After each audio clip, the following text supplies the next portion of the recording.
saya Fatin Hazira binti Azhar. Kami akan merungkai kes skandal rasuah iaitu Rolls-Royce. Seperti kita ketahui, Rolls-Royce merupakan jenama kereta terkemuka, tetapi perniagaan mereka ini menjadi perbualan ramai. Perniagaan mereka ini kenapa menjadi perbualan ramai? Apabila kesalahan Rolls-Royce ini mula terungkap. Okey, kejahatan mereka ini menjadi amalan perniagaan rasuah sudah menjadi kebiasaan di Asia Tenggara. Malah kesalahan mereka ini dibaca satu persatu pihak mahkamah yang telah membuktikan bahawa banyak kesalahan Rolls-Royce. Latar belakang Rolls-Royce. Rolls-Royce Motorcars ialah pengeluar kereta mewah Britain di loji Goodwood, West Sussex, England. Rolls-Royce merupakan jenama kereta paling berprestij di dunia. Rolls-Royce menghasilkan enjin kapal terbang, Airbus dan jet pasukan ketenteraan di negara Eropah. Kereta ini, pembuatan Rolls-Royce mengutamakan keselesaan dan kemewahan. Pengasas Rolls-Royce ada dua orang, iaitu jurutera yang berasal dari England, iaitu Charles Stewart Rolls dan Frederick Henry Royce pada tahun 1904 di bandar Manchester. Pada ketika itu, syarikat kenderaan di Amerika Syarikat seperti Ford mencipta kenderaan komersial untuk orang ramai, tetapi Rolls-Royce mencipta kenderaan bagi golongan yang berpendapatan tinggi. Syarikat ini merupakan syarikat yang pertama menghasilkan 6 silinder pada tahun 1906 yang mengambil masa 1 tahun dan dipuji sebagai kenderaan terbaik di dunia. Jadi, mesti semua tertanya, bila Rolls-Royce ni mengaku yang dia terlibat dengan amalan rasuah di beberapa negara? Ia pada tahun 2017, Rolls-Royce mengaku telah membuat amalan rasuah di negara-negara Eropah dan Asia. Di negara Asia Tenggara, negara-negara yang terlibat ialah Thailand, Indonesia dan juga Malaysia. Mereka melakukan ini untuk mendapatkan kontrak perniagaan yang bernilai amat tinggi. Di Thailand, mereka menjual enjin pesawat di Thai Airways International.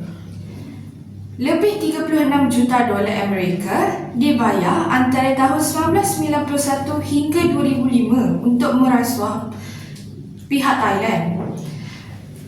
Ia dibayar secara berperingkat melalui ejen ataupun individu-individu tertentu. Individu yang dikaitkan ialah Tan Long Bidayah, iaitu bekas Menteri Kewangan Thailand dan juga bekas pengerusi Thai Airways sendiri. Kawi Pan Ruangpakar adalah salah satu lagi individu yang terlibat.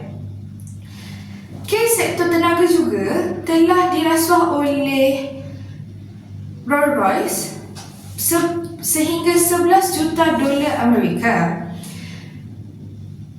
Syarikat yang terlibat ialah PTT yang berfungsi hampir sama seperti Petronas dan anak syarikatnya iaitu PTTEP.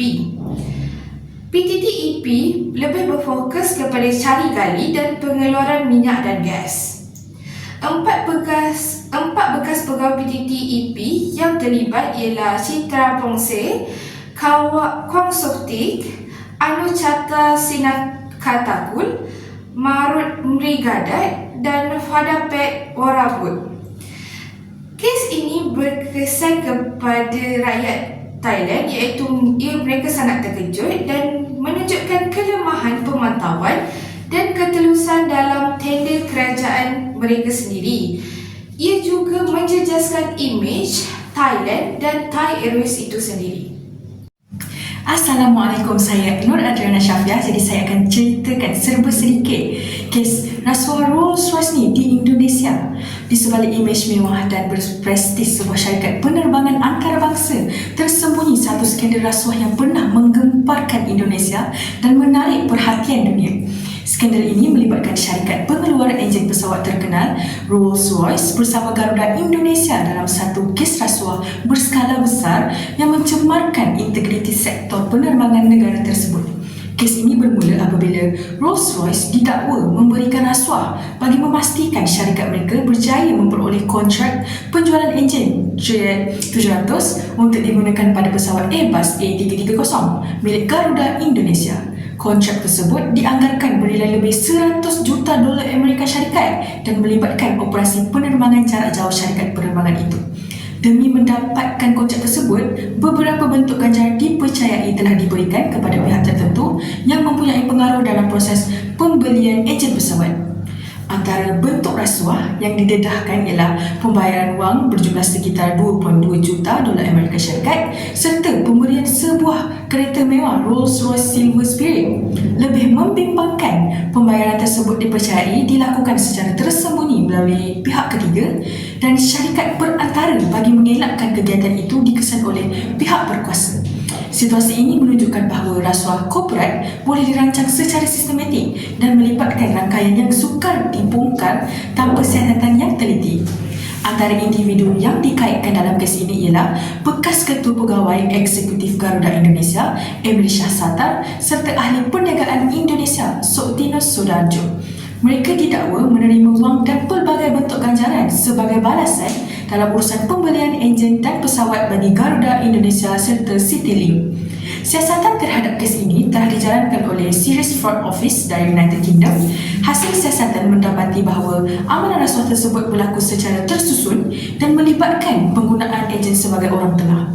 Pada tahun 2017, Rolls-Royce bersetuju membayar denda yang sangat besar melalui perjanjian Deferred Prosecution Agreement bagi mengelakkan pendakwaan terhadap syarikat tersebut. Assalamualaikum warahmatullahi wabarakatuh. Saya Siti Nabika. Jadi semua audiens boleh terkejut kan? Malaysia juga dikaitkan mengambil rasuah dengan Rolls-Royce. Okey, jadi pada tahun 2017, siasatan oleh Serious Fraud Office UK telah mengaitkan Asia dalam kes rasuah melibatkan Rolls-Royce, iaitu syarikat pengeluar terbesar enjin kapal terbang dari United Kingdom. Okey, dalam siasatan ini seseorang eksekutif telah didakwa menerima sogokan bernilai 3.2 juta bentuk pembayaran dan juga diskaun penyelenggaraan jet peribadi. Okey, habun ini juga dipercaya untuk mempengaruhi urusan pembelian enjin kapal terbang terhadap Rolls-Royce sendiri. Okey, macam mana kita dengar sebelum ni, Indonesia, Thailand, mereka ambil kan rasuah ni. Tapi dekat Malaysia ni kita kena bersyukur sebab walau bagaimanapun ASEAN ni menafikan penglibatan dalam rasuah. Dan dia juga menegaskan bahawa syarikat mereka mematuhi undang-undang, prinsip integriti dalam urusan perniagaan. Jadi bersyukurlah Malaysia ni sangat menegaskan tentang isu rasuah. Akhir sekali Rolls-Royce ni mengaku bersalah terhadap kes rasuah antarabangsa dan dikenakan denda sebanyak 6 juta US dollar. Banyak tu. Jadi syarikat tersebut juga diarahkan untuk memperbaiki sistem pematuhan anti rasuah dan berada di bawah pemantauan pihak berkuasa. Jadi kes ini menunjukkan bahawa rasuah perniagaan boleh memberi kesan besar terhadap syarikat serta kepercayaan masyarakat terhadap syarikat tersebut. Jadi kita mesti dah start ragu-ragu kan, ASEAN ambil rasuah dengan Rolls-Royce ke? Tapi tuan-tuan puan jangan risau sebab ASEAN ni dah menafikan.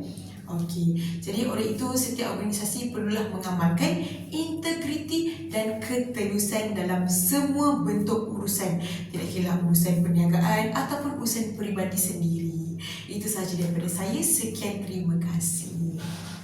Semua perkara ini berlaku, mesti ada punca-punca dia kan? Jadi, saya Kaisara Patricia akan menceritakan semua punca-punca yang berlaku dalam kes rasuah Rolls-Royce ini. Jom, punca utama ialah keinginan mendapatkan kontrak besar. Rolls-Royce ini merupakan syarikat besar dalam industri enjin kapal terbang dan tenaga. Untuk memastikan mereka memenangi projek bernilai juta-jutaan ringgit itu, mereka sanggup merasuah pegawai-pegawai tertentu yang diterangkan oleh rakan-rakan saya sebentar tadi. Punca yang kedua pula, penggunaan orang tengah atau ejen. Syarikat ini menggunakan ejen di beberapa negara untuk membantu mendapatkan projek tersebut. Namun, ejen-ejen ini kadang-kadang menjadi saluran untuk memberi rasuah secara rahsia kepada pihak berkepentingan. Kelemahan kawalan dalam syarikat juga adalah punca-punca tersebut. Sistem pemantauan dalam organisasi tak cukup ketat. Ini menyebabkan aktiviti rasuah tidak dapat dikesan lebih awal dan berlarutan dalam tempoh yang lama. Yang keempat pula, budaya rasuah dalam perniagaan antarabangsa. Dalam setengah negara, rasuah dianggap perkara biasa untuk melancarkan urusan ini, mempengaruhi cara syarikat menjalankan perniagaan mereka. Ada sekali tekanan persaingan yang tinggi. Persaingan antara syarikat global sangat sengit. Untuk kekal di hadapan, ada pihak memilih jalan yang mudah walaupun menyalahi undang-undang. Assalamualaikum, saya Aisyah Maira binti Muhammad Asri. Dengan ini, saya akan menyimpulkan kisah Rolls-Royce. Mari saksikan. Okey, secara keseluruhannya, skandal rasuah Rolls-Royce ini jelas menunjukkan bahawa rasuah bukan sahaja memberi kesan kepada satu negara, tetapi ia melibatkan pelbagai negara dan juga memberi impak yang luas kepada ekonomi, kepercayaan rakyat serta imej sesebuah kerajaan. Kes ini di Indonesia, Malaysia dan Thailand membuktikan bahawa amalan rasuah dalam urusan perniagaan antarabangsa boleh berlaku secara tersusun dan juga sukar untuk dikesan. Sebab apa? Sebab tiada pemantauan yang telus. Okey, daripada kes ini, kita dapat melihat bahawa syarikat besar sekalipun tidak terlepas daripada terlibat dalam salah laku jika tiada integriti dalam pengurusan. Pada masa yang sama, pihak penerima rasuah juga memainkan peranan yang penting dalam membenarkan perkara ini berlaku. Okey, hal ini menunjukkan bahawa rasuah adalah masalah bersama orang yang memerlukan kerjasama semua pihak untuk membanteraskannya. Okey, pengajaran yang kita dapat dekat sini ialah yang pertama, kepentingan integriti, yang kedua, ketulusan, dan yang ketiga, accountability dalam setiap urusan sama ada di peringkat individu, organisasi maupun negara.